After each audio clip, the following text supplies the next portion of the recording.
Hi welcome to our channel కాశీలో మీ Telugu family vlogs.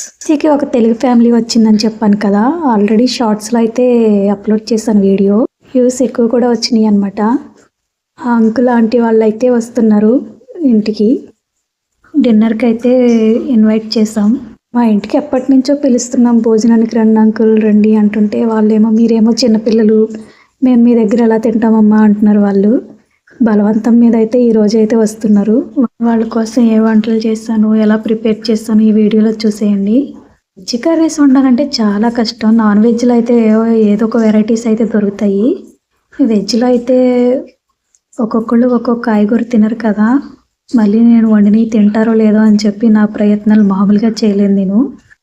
First వంటల్లో గుర్తొచ్చేది సేమియా పాయసం కదా. సేమియా పాయసం అయితే ప్రిపేర్ చేస్తున్నాను.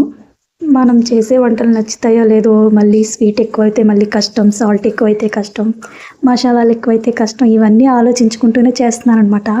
ముందుగానే అడిగాను నేను బీపీలు షుగర్లో ఉన్నాయా అని చెప్పి. వాళ్ళకైతే లైట్గా ఉన్నాయంట. మళ్ళీ భోజనానికి పిలిచి ఫుడ్ కూడా సరిగా 2 ముద్దలు, వాళ్ళు తినేది 2 ముద్దలు, అవి కూడా పెట్టకపోతే బాగోదు కదా. అందుకే కొంచెం కేర్ఫుల్గా చేసుకుందాం అని చెప్పి ముందుగానే స్టార్ట్ చేశాను. ఈ సేమియా పాయసం అంటే నాకు చాలా భయం అనమాట. పాలతో చాలా జాగ్రత్తగా చేయాలి, లేదంటే అటు ఇటుగా అయినా పాలు ఇరిగిపోతాయి అని చెప్పి భయపడుతూనే వేస్తాను. అక్కడ ఏమీ జరగదు, నెగిటివిటీ ఎక్కువ ఆలోచించేస్తాను అనమాట. పాజిటివిటీ తక్కువ ఉంటుంది నాకే ఇలాంటి ఆలోచనలు వస్తాయేమనిపిస్తుంది కొన్నిసార్లు. కానీ ట్రై చేయాలి కదా మన వంతు ప్రయత్నం.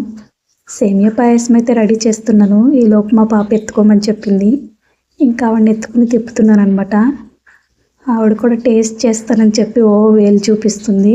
ఇంకా స్టీల్ గిన్నెలో సేమియా పాయసం చేస్తూ ఉంటే తిప్పుతూ ఉండాలి. ఇంకా మళ్ళీ అడుగంటేస్తుందేమోనని చెప్పి కోసం అయితే పక్కకు పెట్టాను, తింటుందేమోనని చెప్పి. ఏంటో మనసులో అనుకుంటే పనులు జరగవు. పేపర్ మీద కానీ నోట్ ప్యాడ్లు కానీ రాసుకుంటేనే పనులు చేసుకోగలుగుతాను. సేమియా పాయసం అయితే రెడీ అయ్యింది. నెక్స్ట్ ఏమో గుత్తి వంకాయ ఫ్రై చేద్దామని అనుకుంటున్నాను, మసాలా వేసి కొంచెం. ఈ స్టఫింగ్ రెడీ చేసుకుంటే ఈజీగా స్టఫ్ చేసుకుని త్వరగా ఉడకబెట్టేస్తే ఈ కర్రీ అవుట్ అయిపోతే. పనులన్నీ ఈవినింగ్ 4 నుంచి స్టార్ట్ చేసినట్టున్నాను నేను. ఒక్కొక్కటి మన పనులన్నీ స్లోగా ఉంటాయి, ముందు నుంచి స్టార్ట్ చేస్తే కానీ అప్పుడు కావదని చెప్పి. లేట్ అవుతుందేమో అనుకుంటూనే ఉన్నాను, లేటే అయ్యింది. మళ్ళీ కూరలు నచ్చకపోతే బాగోదేమోనని చెప్పి కొత్తిమీర పచ్చడి కూడా చేశాను. కానీ పచ్చడి అయితే వేసుకోలేదు, రసం కూడా పెట్టాను, రసం కూడా వేసుకోలేదు. మిగతా కర్రీస్తో అయితే అయిపోయింది వాళ్ళ డిన్నరు. అన్ని పనులన్నీ 1 by 1 ఇది ఉడికేలోపు అది చేయాలి, అది ఉడికేలోపు ఇది వేయాలన్నమాట. లాస్ట్కి టైం సరిపోలేదు, త్వరగా పెట్టాలి కదా, అప్పటికే 9:30 అయిపోయింది. ఆ పౌడర్లా చేసుకుంటే ఈజీ అనిపించింది నాకు, ఎందుకంటే మొత్తం ఈజీగా పట్టేసింది. అదే ముద్దలా చేసుకుని ఉంటే కనుక చాలా కష్టమయ్యేది పెట్టడానికి. మీకు పౌడర్లా చేసుకుని పెట్టుకోవడం ఈజీనా, లేదంటే ముద్దలా పెట్టుకోవడం ఈజీనో కామెంట్స్లో చెప్పండి.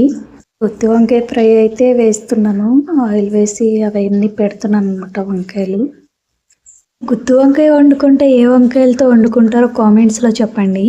ఎక్కువ ఈ పర్పుల్ కలరే దొరుకుతాయి అన్నమాట, అందుకే ఇవే తెచ్చుకుని వీటితోనే గుత్తి వంకాయ కర్రీ అయితే చేసుకుంటాం. గుత్తి వంకాయ ఫ్రై అయితే రెడీ. ఇంట్లో చేసిన పన్నీర్ అయితే ఉంది, దాంతో ఏమన్నా చేద్దామని చెప్పి పన్నీర్ ఫ్రై అయితే స్టార్ట్ చేస్తున్నాను. ఫ్రై చేసిన తర్వాత కర్రీ చేస్తాను. నాకు వీడియో తీసే అంత టైం అయితే లేదు, అప్పటికే లేట్ అయిపోయింది కదా. ఆలు కుర్మా కర్రీ అయితే పెట్టేశాను త్వరగా. రైస్ కూడా పక్కన పెట్టేశాను. క్యాంపస్లో ఉన్న అరటాకులు అయితే కోసుకు తెచ్చుకున్నాను. మా హస్బెండ్ని అడిగితే వద్దు ఇప్పుడు ఎందుకు, ప్లేట్లలో పెట్టేస్తే సరిపోద్ది అంటాడని చెప్పి నేనే వెళ్ళి ఆకులు అయితే తెచ్చుకున్నాను. తినేటప్పుడు వీడియో తీస్తున్నప్పుడు కొద్దిమందికి ఓకే అనిపిస్తుంది, కొద్దిమందికి ఇబ్బందిగా అనిపిస్తుంది కదా, అందుకే వీడియో అయితే తీయలేదు. అందరం అయితే భోజనం చేసాం. ఈ పిక్స్ ఎలా ఉన్నాయో కామెంట్స్ చేయండి, నా వంటలు ఎలా ఉన్నాయో కామెంట్ చేయండి. Thank you for watching. Please subscribe.